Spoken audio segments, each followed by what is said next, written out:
Hello friends, आज की इस वीडियो में हम एनेस्थीसिया का रैपिड रिवीजन करेंगे।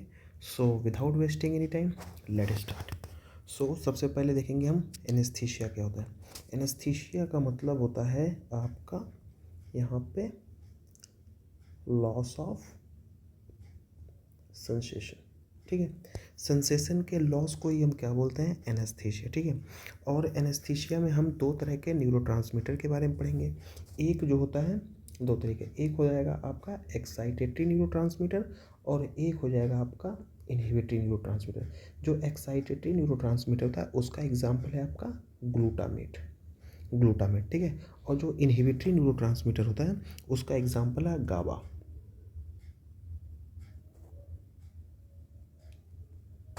ठीक, उसके बाद हम बात करेंगे कि लॉस ऑफ सेंसेशन कैसे कैसे हो सकता है। ठीक है, तो एक मिनट। लॉस ऑफ सेंसेशन जो है वो तीन तरीके से हो सकता है। एक होता है एक हो जाएगा आपका बाई ब्लॉकिंग। ब्लॉक कर दें हम किसको, यहाँ पे आपका सोडियम या फिर जो है आपका यहाँ पे पोटेशियम चैनल, इन दोनों को अगर आप ब्लॉक कर देंगे तो क्या हो जाएगा, लॉस ऑफ सेंसेशन हो जाएगा। दूसरा मेथड जो है बाई इनहिबिटिंग। बाई यहाँ पे इनहिबिट कर दें किसको, हम अगर इनहिबिट कर दें किसको, गाबा को, गामा अमीनो ब्यूटाइरिक एसिड। और तीसरा मैकेनिज्म है बाई ब्लॉकिंग। बाई ब्लॉक, अगर हम ब्लॉक कर दें किसको, यहाँ पे ग्लूटामेट को, तब जो है लॉस ऑफ सेंसेशन आपको देखने को मिलेगा। ठीक है, उसके बाद अगर हम बात करें, उसके बाद जो है हम बात करेंगे कि कितने तरीके का एनेस्थीसिया होता है। यूजुअली जो एनेस्थीसिया होता है वो तीन तरीके का होता है। कितने तरीके का होता है, तीन तरीके का। तो सबसे पहला जो हो जाएगा वो हो जाएगा आपका जनरल एनेस्थीसिया। सेकंड जो हो जाएगा वो हो जाएगा आपका रीजनल एनेस्थीसिया। और थर्ड जो हो जाएगा आपका यहाँ पे हो जाएगा आपका लोकल एनेस्थीसिया। ठीक है, तो ये तीन तरीके आपकी एनेस्थीसिया भी हो जाएगी। ठीक है, चलिए फिर अब थोड़ा अपने टॉपिक को स्टार्ट करते हैं। ये था थोड़ा सा जनरल इन्फॉर्मेशन। ठीक है, उसके बाद हम बात करेंगे किसकी, यहाँ पे प्री ऑपरेटिव असेसमेंट। तो सबसे पहले यहाँ पे प्री एनेस्थेटिक इवेल्युएशन, मतलब एनेस्थीसिया देने से पहले कुछ चीज़ों का हमको ध्यान रखना पड़ता है। सबसे पहले पेशेंट की हम हिस्ट्री लेंगे। ठीक है, उसका एग्जामिनेशन करेंगे। ठीक है, एयरवेज का असेसमेंट, मतलब जो है एनेस्थीसिया लगाने से पहले हम उसका एयरवेज देखेंगे कि हम उसमें इंट्यूबेट कर सकते हैं कि नहीं कर सकते हैं।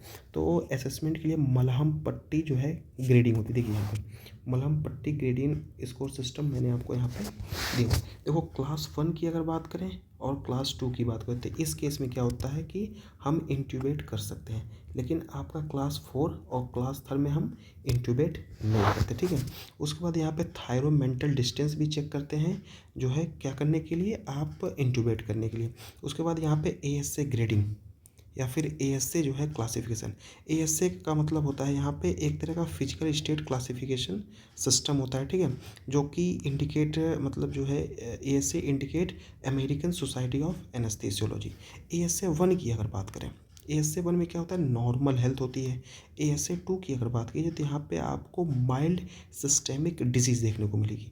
यहाँ पे एएसए 3 की बात करें तो इसमें आपको सीवियर सिस्टेमिक डिजीज़ देखने को मिलेगी। और एएसए 4 में क्या हो जाएगा, सीवियर सिस्टेमिक डिजीज़ के साथ साथ उसको कांस्टेंट थ्रेट होता है किसका, अपनी लाइफ का, जान जाने का इसमें खतरा होता है। ठीक है, उसके बाद हम बात करें एएसए 5 में, इसमें आपको moribund not expected to survive without operation. इसमें क्या होता है, जो पेशेंट है अगर उसको ट्रीटमेंट नहीं मिला तो वो क्या करेगा, वो मर जाएगा। ठीक है, और यहाँ पे क्लास 6 की अगर बात करें तो यहाँ पे डिक्लेयर्ड ब्रेन डेथ। इस कंडीशन में क्या होता है कि ब्रेन डेड हो जाता है। ठीक है, उसके बाद इन्वेस्टिगेशन की अगर हम बात करें तो सबसे पहले इसमें हीमोग्लोबिन का लेवल चेक करेंगे। ठीक है, रीनल फंक्शन चेक करेंगे, ईसीजी अगर पेशेंट की एज जो है 40+ है तो उसमें ईसीजी भी जो है वो मैंडेटरी हो जाएगा। उसके बाद हम बात करेंगे चेस्ट एक्सरे की, अगर जो है कोई अगर कॉम्प्लिकेशन या फिर कोई इंडिकेशन है तो उसके लिए जो है चेस्ट एक्सरे भी हम करेंगे।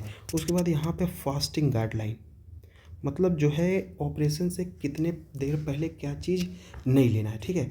अगर आपका ऑपरेशन है तो यहाँ पे लिक्विड जो है आप 2 आवर पहले भी ले सकते हैं, लेकिन ब्रेस्ट मिल्क जो है वो 4 आवर पहले ही लेना, उसके बाद आपको नहीं लेना। और सॉलिड फूड जो है वो आपको जो है 6 से 8 घंटे पहले लेना, उसके बाद नहीं लेना है, ठीक है। उसके बाद हम बात करें यहाँ पे प्री मेडिकेशन, कुछ प्री मेडिकेशन भी होते हैं, जैसे बेंजोडाइज़ेपिन हो जाएगा, आपको यहाँ पे ओपॉइड हो जाएगा, यहाँ पे एंटी कोलिनर्जिक हो जाएगा और H2 ब्लॉकर हो जाएगा, ठीक है। ये आपके कुछ प्री मेडिकेशन थे।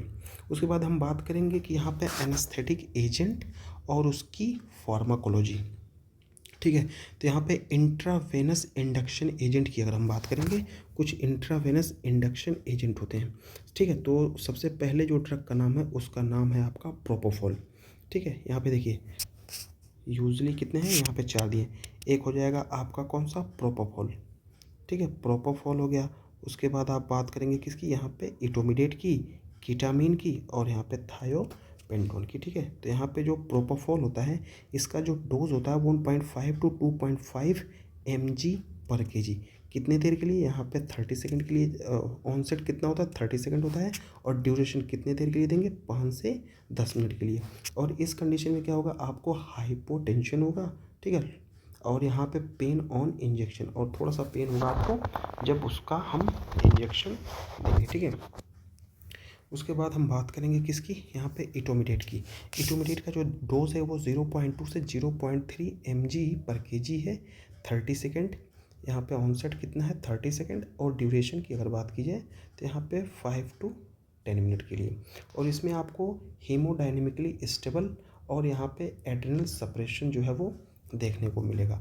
और कीटामिन की अगर बात करें तो 1 to 2 mg पर केजी, यहाँ पे 30 to 60 सेकेंड के लिए, 30 to 60 सेकेंड। और इसका जो ड्यूरेशन होता है वो 5 to 15 मिनट के लिए। इसमें क्या होता है, जो बीपी हमारी इंक्रीज हो जाएगी, हार्ट रेट भी क्या हो जाएगा, वो इंक्रीज हो जाएगा, और यहाँ पे ब्रोंको डायलेशन, हमारी जो ब्रोंकस है वो क्या हो जाएगी, डायलेट हो जाएगी। उसके बाद लास्ट में आपका थायोपेंटोन।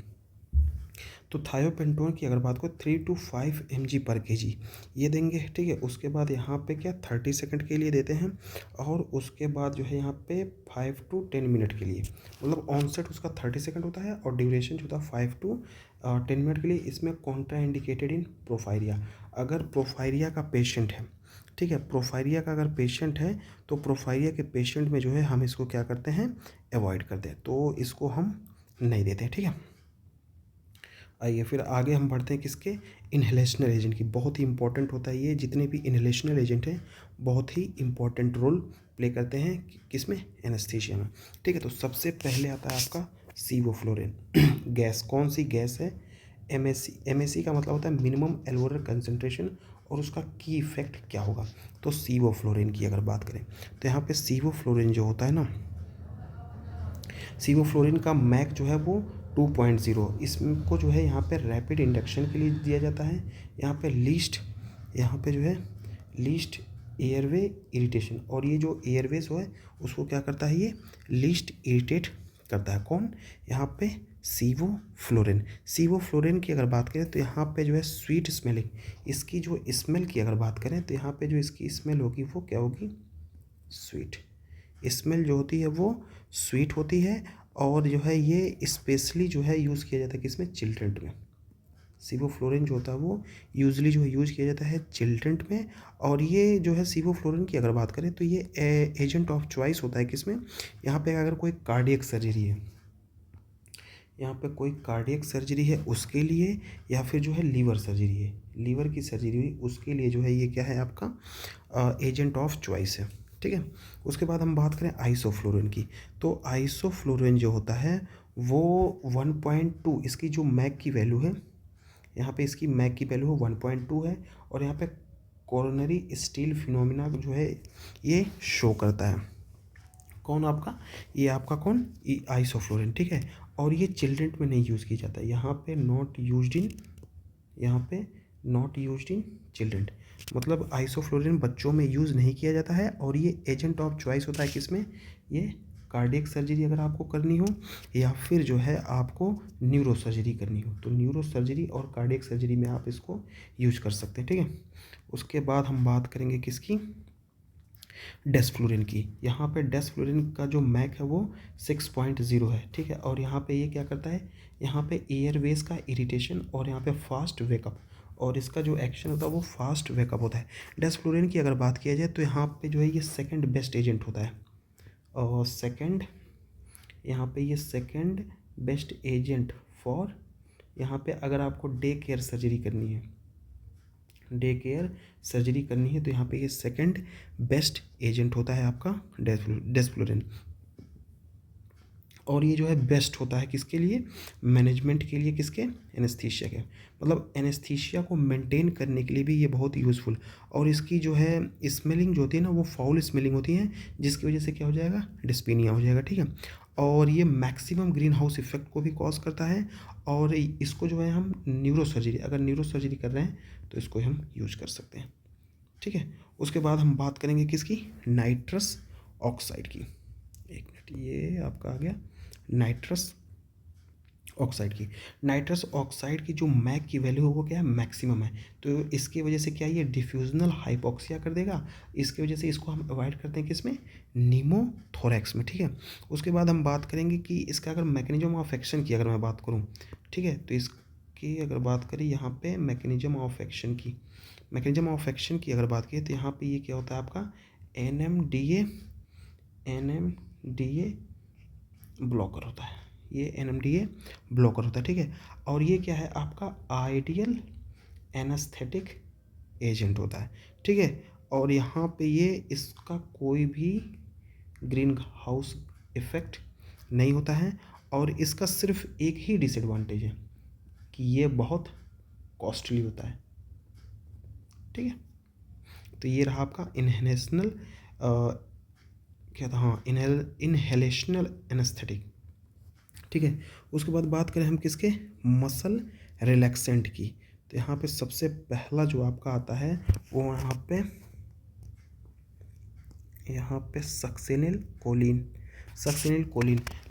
कोलिन की अगर हम बात करें तो सक्सिनिल कोलिन क्या है, एक तरह का डीपोलराइजिंग होता है। इसका ऑनसेट कितना है, यहाँ पे 30 to 60 मिनट और इस सेकंड, और यहाँ पे इसका ड्यूरेशन जो होता है वो 5 to 10 मिनट, और रिवर्सल जो है नो रिवर्सल, और इसको आप क्या कर सकते हैं, रिवर्सल नहीं कर सकते, ठीक है। उसके बाद हम बात करेंगे किसकी, यहाँ पे रोकोरोनियम की अगर बात करें तो ये नॉन डीपोलराइजिंग होता है, और इसका ऑनसेट यहाँ पे 60 to 90 सेकेंड और ड्यूरेशन जो है 30 to 40 मिनट, और इसको हम सेगमेडेक्स, इसका जो रिवर्सल है वो सेगमेडेक्स है। और यहाँ पे वेकोरोनियम की अगर बात करें, तो यहाँ पे ये भी क्या होता है, नॉन डीपोलराइजिंग होता है, ऑनसेट 2 से 3 मिनट, और इसका ड्यूरेशन जो है वो 30 से 40, और इसका जो रिवर्सल है वो कौन सा है, यहाँ का नियोस्टिग्मिन, ठीक है। उसके बाद एयरवेज मैनेजमेंट की अगर बात कीजिए तो यहाँ पे एयरवेज मैनेजमेंट में यहाँ पे डिफ़िकल्टी इन एयरवेज प्रिडिक्शन, ठीक है। तो सबसे पहले आपका आएगा मलहम पट्टी स्कोर या फिर मलहम पट्टी जो है ग्रेडिंग। देखिए क्लास 1 की अगर बात करें और क्लास 2 में क्या है, इजी इंटूबिट, क्योंकि इसमें देखिए आपका जो है ये आपका ये देखिए यहाँ पे आप दिखाई दे रहा है, तो इसको आप इजीली जो है वो इंट्यूबेट कर सकते हैं। लेकिन यहाँ पे 3rd और 4th के केस में जो है वो जो ओपन एरिया है वो विजिबल नहीं हो रहा है, इसकी वजह से आप इसमें इंट्यूबेट नहीं कर सकते, तो very difficult to intubate. Class 3rd और 4th में वेरी डिफ़िकल्ट होता है, ठीक है। उसके बाद इसके लिए हम लेमन असेसमेंट या फिर लेमन क्राइटेरिया देखते हैं। लुक और इवेल्युएट करना है यहाँ पे 3-3-2 के रूल के अकॉर्डिंग, ठीक है। यहाँ पे मलहम पट्टी, देन ऑब्स्ट्रक्शन, और यहाँ पे नेक की मोबिलिटी को देखना है, ठीक है।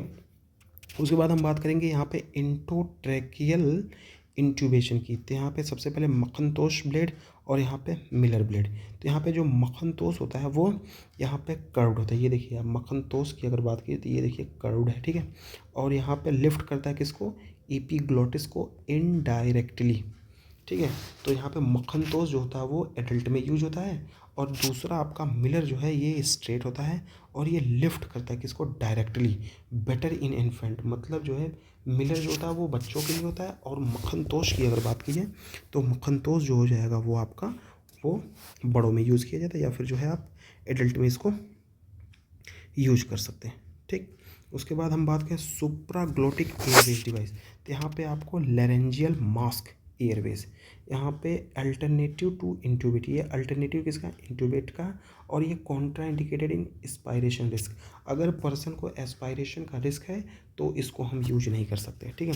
उसके बाद हम बात करें यहाँ पे क्रिकोथायरॉयडेक्टोमी और ट्रैकियोस्टोमी, यहाँ पे क्रिकोथायरॉयडेक्टोमी की अगर बात कीजिए तो यहाँ पे ये एयरवेज इमरजेंसी के लिए और ये शॉर्ट टर्म के लिए यूज होता है, लेकिन ट्रैकियोस्टोमी की अगर बात की तो यहाँ पे लॉन्ग टर्म एयरवेज के लिए यहाँ पे लेस रिस्क ऑफ यहाँ पे सुप्राग्लोटिक स्टेनोसिस। इस केस में क्या होता है कि जो सुप्राग्लोटिक स्टेनोसिस की कंडीशन बनती है ना, तो इसमें जो है वो बहुत कम होती है। उसके बाद यहाँ पे मॉनिटरिंग इन एनेस्थीसिया, तो यहाँ पे जो है स्टैंडर्ड एएस से ग्रेडिंग जो आपने वहाँ पे पढ़ी थी वो देखनी है, यहाँ पे ईसीजी देखनी है, नॉन इन्वेसिव ब्लड प्रेशर उसको भी देखना है, उसके बाद यहाँ पे पल्स ऑक्सीमेट्री भी देखनी है, यहाँ पे कैप्नोग्राफी, ठीक है, असेसमेंट कार्बन डाई के असेसमेंट के लिए इसको देखना है, ठीक है। उसके बाद टेम्परेचर का जो वेरिएशन होगा वो भी देखना है। कैप्नोग्राफी की अगर बात करें तो नॉर्मल वैल्यू जो होती है ना कार्बन डाइऑक्साइड की, तो वो कितना हो जाएगी यहाँ पे 35 से 45 mmHg इंक्रीज्ड, जिसको हम क्या बोलते हैं, हाइपर वेंटिलेशन, या फिर जो है हम बोलेंगे यहाँ पे मैलिग्नेंट हाइपरथर्मिया। तो यहाँ पे मैलिग्नेंट हाइपरथर्मिया के बारे में मैं आपको यहाँ थोड़ा बहुत कुछ बताता हूँ, ठीक है। तो मैलिग्नेंट हाइपरथर्मिया की अगर बात करें तो ये एक तरह की क्या है, ये एक तरह की जो है यहाँ पे ऑटोसोमल डोमिनेंट कंडीशन होती है, ठीक है। उसके बाद ये कैसे होती है, क्योंकि इसमें क्या होता है, म्यूटेशन होता है, यहाँ पे राइनोडिन नाम का एक रिसेप्टर होता है, ठीक है, न्यूरोमस्कुलर जंक्शन पे, ठीक है, तो क्रोमोसोम नंबर 19 और 17 पे, ठीक है। और ये क्या करता है, एक्सेसिव रिलीज करता है किसको, कैल्शियम को, और कैल्शियम को रिलीज करेगा, उसके वजह से क्या हो जाएगी, एक्सेसिव मसल की यहाँ पे कॉन्ट्रैक्शन हो जाएगा। अब जब कभी भी एक्सेसिव मसल का कॉन्ट्रैक्शन होगा, यहाँ पे जो है एक्सेसिव क्या बोलते हैं हम, कैल्शियम निकलेगा, उसकी वजह से क्या हो जाएगा, हाइपर क्लेमिया, और हाइपर क्लेमिया होने की वजह से क्या हो जाएगा, एरिथमिया हो जाएगा, ठीक है। यहाँ पे रिदम जो होता है हार्ट का वो डिसबैलेंस हो जाएगा, उसकी वजह से क्या है, ये अर्ली कॉज ऑफ डेथ, मतलब जो है मैलिग्नेंट हाइपरथर्मिया में अगर आपसे कोई पूछे कि अर्ली कॉज ऑफ डेथ क्या है, तो वो हो जाएगा आपका एरिथमिया। और यहाँ पे एरिथमिया हो, और कोई अगर आपसे पूछे late cause of death in case of malignant hyperthermia, तो क्या बोलेंगे आप, मायोग्लोबिनूरिया हो जाएगा, ठीक है। अर्ली कॉज और यहाँ पे लेट कॉज, तो अर्ली कॉज में एरिथमिया हो जाएगा, और लेट कॉज ऑफ डेथ की बात करें तो मायोग्लोबिनूरिया हो जाएगा। और इसमें जो ड्रग ऑफ चॉइस होती है, ड्रग ऑफ चॉइस की बात करें तो यहाँ पे डेंट्रोलिन सोडियम जो है ये इसकी ड्रग ऑफ चॉइस है। और यहाँ पे कुछ ट्रिगरिंग एजेंट भी होते हैं जो इसको ट्रिगर करते हैं। तो सबसे पहले आपका यहाँ पे सक्सिनिल कोलिन वो हो जाएगा, या फिर कोई भी आपका इन्हेलेशनल एजेंट, जितने भी इन्हेलेशनल एजेंट हैं वो भी क्या करते हैं, मैलिग्नेंट हाइपरथर्मिया करते हैं। या फिर जो लिग्नोकेन होता है वो भी आपका जो है मैलिग्नेंट हाइपरथर्मिया करता है, ठीक है। और यहाँ पे अगर डिक्रीज हो जाए तो उसको हम क्या बोलते हैं, अगर वो डिक्रीज हो गया तो उसको हम बोलते हैं हाइपोवेंटिलेशन, या फिर पल्मोनरी इम्बोलिज्म, या फिर कार्डियक अरेस्ट हो जाएगा। फिर उसके बाद हम बात करेंगे किसकी, रीजनल एनेस्थीसिया की। शुरू में मैंने आपको बताया था कि जो एनेस्थीसिया होती है वो 3 तरीके की होती है, एक होती है regional anaesthesia, general anaesthesia and local anaesthesia. अगर हम जनरल एनेस्थीसिया की बात करें तो जनरल एनेस्थीसिया में आपका 2 आता है, एक हो जाएगा आपका स्पाइनल एनेस्थीसिया, दूसरा हो जाएगा आपका इपीड्यूरल एनेस्थीसिया, और तीसरा हो जाएगा पेरिफेरल नर्व ब्लॉक। तो स्पाइनल एनेस्थीसिया की अगर हम बात करें, स्पाइनल एनेस्थीसिया की अगर हम बात करें तो इसकी जो साइट होती है, अगर मैं साइट की बात करूं, एक मिनट, हाँ यहाँ पे देखिए, अगर हम इसके साइट की बात करें तो अगर साइट की बात करें, एडल्ट की बात करें तो एडल्ट में जो होता है ये हो जाएगा आपका L3 से L4 के बीच। और अगर हम चिल्ड्रेन की बात करें तो चिल्ड्रेन में जो जाएगा L4 से यहाँ पे L5। और यहाँ पे कहाँ तक हम इसको पियर्स करेंगे, कहाँ तक पियर्स करेंगे, तो हम इसको सब एरेक्नोइड स्पेस तक जो है इसमें हम पियर्स करते हैं, ठीक है। तो यहीं पे लगे हाथ मैं आपको जो है जो सीक्वेंस ऑफ पियर्सिंग होता है वो भी बताता चलूँ। तो सबसे पहले हम किसको पियर्स करेंगे, स्किन को, ठीक है। अरे यार ये पेन नहीं चल रही है, यहाँ पे स्किन को करेंगे। उसके बाद यहाँ पे सब क्यूटीनियस फेसिया आ जाएगा, यहाँ पे क्या हो जाएगा, सब क्यूटीनियस यहाँ पे फेशिया आ जाएगा। सबक्यूटेनियस फेशिया के बाद आपका यहाँ पे सुप्रास्पाइनियस लिगामेंट, यहाँ पे सुप्रास्पाइनियस, यहाँ पे लिगामेंट। उसके बाद आपका आता है यहाँ पे लिगामेंटम फ्लेवम। लिगामेंटम फ्लेवम के बाद आता है आपका यहाँ पे ड्यूरा मैटर। ड्यूरा मैटर के बाद आपका आता है यहाँ पे एरेक्नोइड मैटर। उसके बाद आता है आपका सब एरेक्नोइड स्पेस। तो ये हो जाएगा आपका सीक्वेंस ऑफ पियर्सिंग। ठीक है, आइए यहाँ पे हम देखते हैं। तो यहाँ पे इसमें जो ड्रग होता है वो बुपेवाकेन होता है, जिसमें आप 0.5% और लिडोकेन भी लेते हैं जो कि 5% होता है। ठीक है, लैंडमार्क की बात करें देखिए यहाँ पे L3 L4 जो है को मैंने आपको बताया। इलियक क्रेस्ट जिसको बोलते हैं 2 फियर्स लाइन। कॉम्प्लिकेशन की बात करें इसमें आपको हाइपोटेंशन, हाई स्पाइनल, यहाँ पे पोस्ट ड्यूरल, यहाँ पे पंक्चर हेडेक आपको देखने को मिलेगा, जो कि इसकी क्या है कॉम्प्लिकेशन। उसके बाद हम बात करें ईपीड्यूरल एनेस्थीसिया की। तो ईपीड्यूरल एनेस्थीसिया जो है ना, ये क्या है, एक तरह की जो है यहाँ पे कैथेटर बेस्ड टेक्निक होती है। कैथेटर बेस्ड टेक्निक होती है और इसकी अगर साइड की हम बात करें तो यहाँ पे थोरेसिक या फिर जो है लंबर वर्टिब्रा, यहाँ पे थोरेसिक और लंबर वर्टिब्रा। और इसमें हम कहाँ तक पियर्स करते हैं, इसमें हम पियर्स करते हैं लिगामेंटम फ्लेवम तक। और इसमें जो है एक निडल का यूज होता है, उस निडल को बोलते हैं हम यहाँ पे टू ही निडल का यूज़ करते हैं।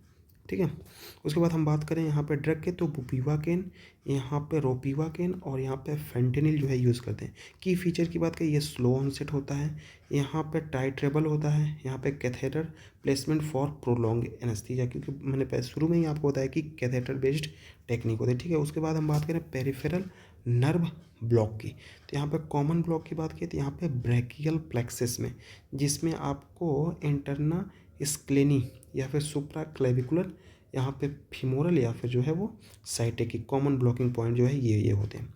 ठीक है, उसके बाद हम बात करें किसकी, कॉम्प्लिकेशन ऑफ एनेस्थीसिया की।